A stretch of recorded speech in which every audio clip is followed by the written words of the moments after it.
அன்பில் நிலைத்திருப்பவர்களே, பொறாமையா பொறுமையா எது மனிதனின் வாழ்க்கைக்கு அடித்தளமாக இருக்கிறது என்ற உண்மையின் அர்த்தம் என்று உணர்த்தப்படுகிறது. இன்று வாழுகின்ற இந்த மண்ணுலகளே பொறாமை நிறைந்த மனிதர்கள் எத்தனையோ பேர் இருக்கிறார்கள். இதனால் வாழ்வின் ஆசீர்வாதத்தை இழந்து போகிறார்கள். எனவே தான் இன்றைய நற்செய்தியிலே நன்மைகளை செய்து கொண்டு நல்ல விதைகளை தான் மனிதன் விதைக்கின்றான். ஆனால் அதில் பொறாமை உணர்வோடு தீயவன் தீய விதைகளை களைகளை விதைத்து விடுகிறான். ஆகையால் நாம் வாழ்விலை எதை கையாண்டு வாழ்வில் ஆசிரியை பெற போகிறோம்? பொறாமையோடு வாழ போகிறோமா அல்லது பொறுமையோடு இறைவனின் அருளை பெற விரும்புகிறோமா? வார்த்தையோடு ஒரு பயணம் செய்து அறிந்து கொள்ளுவோம் வாங்க.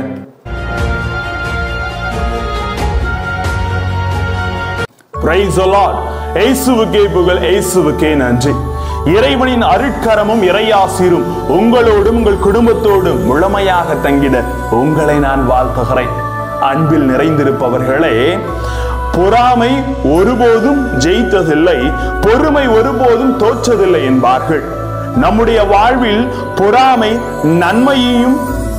நம்மையையும் பிறரையும் முழுமையாக அழித்துவிடும். அதே வேளையில் பொறாமைக்கு பொறுமையை கடைபிடிக்கின்ற பொழுது அது வாழ்வு கொடுப்பதாக மாறுகிறது. பொறாமை எல்லோருக்குமே ஒரு உணர்வு என்று சொல்லுவது போல இது ஆதியாகமத்திலிருந்தே தொடங்கிவிட்டது. மனிதர்கள் மீது, அதாவது கடவுளால் படைக்கப்பட்ட ஆதாம் ஏவாள் மீது இந்த பாம்பானவன் பொறாமை கொண்டதின் வழியாகத்தான் சாபமும் வீழ்ச்சியும் இந்த மண்ணுலகில் நுழைந்தது அன்பார்ந்தவர்களே. எனவே பொறாமை குணம் உள்ளவர்களுக்கு தன்னம்பிக்கை இருக்காது. பொறாமை என்னும் கண்ணாடி அணிந்து கொண்டால் உலகில் எல்லாமே நமக்கு வெறுப்பாகவும் நம்மை அனைவரும் ஒதுக்கிவிட்டதாகவும் நம்மை நாம் தாழ்த்தி கொள்ளுவோம். பொறாமையை புறக்கணித்து பொறுமையை கடைபிடிப்போம் என்று வார்த்தை உணர்த்துகிறது அன்பார்ந்தவர்களே.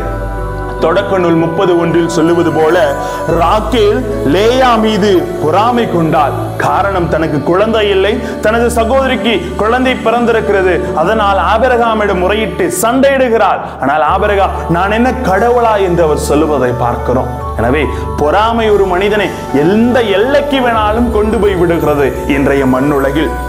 மேலும் தொடக்க நூல் 37:11 பார்த்தோம் என்றால் யோசேப்பின் மீது தனது 10 சகோதரர்கள் பொறாமை கொண்டு அவரை கொலை செய்யும் நோக்கோடு அங்கு ஓடி செல்கிறார்கள். ஆனால் யோசேப்பு பொறுமையை கையாண்டு ஆளுநராக உயர்ந்ததை நாம் பார்க்கிறோம். எனவே a man who is the master of patience is the master of everything else அப்படின்னு சொல்லுவாங்க.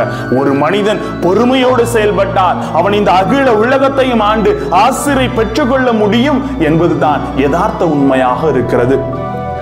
நன்மையும் தீமையும் நிறைந்ததுதான் இந்த மண்ணுலகம். வாழ்க்கையும் அதுதான் சொல்லித் தருகிறது. இறுதி நாட்களில் கொடூரமாய் எப்படி நமது வாழ்க்கை இருக்கும் என்பதை இன்றைய ஊமை உணர்த்துகிறது அன்பார்ந்தவர்களே. எனவே கடவுள் எவ்வளவு காலம் தாழ்த்தி செயல்படுகிறார் என்பதையும் இந்த ஊமை சொன்னாலும் எதையும் காலம் தாழ்த்தி செயல்படக்கூடாது என்பது பலரின் ஞானமாக இருந்தாலும் கடவுளின் ஞானம் இதில் சற்று வித்தியாசப்படுகிறது. அவர் பொறுமையோடு கையாள விரும்புகிறார். பகைவன் வந்து களை விதைத்தாலும் இந்த பொறாமை என்ற களை நம் உள்ளத்திலே முழுமையாக இருக்கிறது. அதை பொறுமையோடு கையாண்டு நாம் பிடுங்கி எறிய வேண்டும். ஆகையால் தான் இரண்டையும் சேர்த்து வளர விடுங்கள். இறுதி நாட்களில் களை பறிப்பது போல, களையை பறித்து அக்னியில் சுட்டெரிப்பது போல நமது வாழ்க்கையில் இறுதி தீர்ப்பு இருக்கும். எனவே நாம் இந்த பொறாமையை அறவே வெறுத்து பொறுமையுள்ள மனிதனாக அன்பின் சிகரமாக வாழ வேண்டும் என்று கடவுள் சொல்லித் தருகிறார்.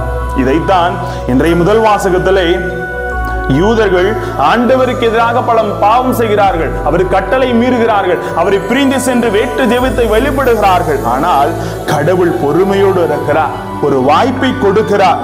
அந்த வாய்ப்பை பயன்படுத்தி மனமாறுகிற பொழுது அவர்களை மன்னிக்கிறார். இதுதான் நமக்கும் பொறாமையோடு பிறர் மீது பொறாமை கொண்டு அவர்களை அழிக்க வேண்டும் என்ற எண்ணத்தோடு வாழ்கிற பொழுது நிச்சயமாக நாம் வீழ்ந்து போய்விடுகிறோம்.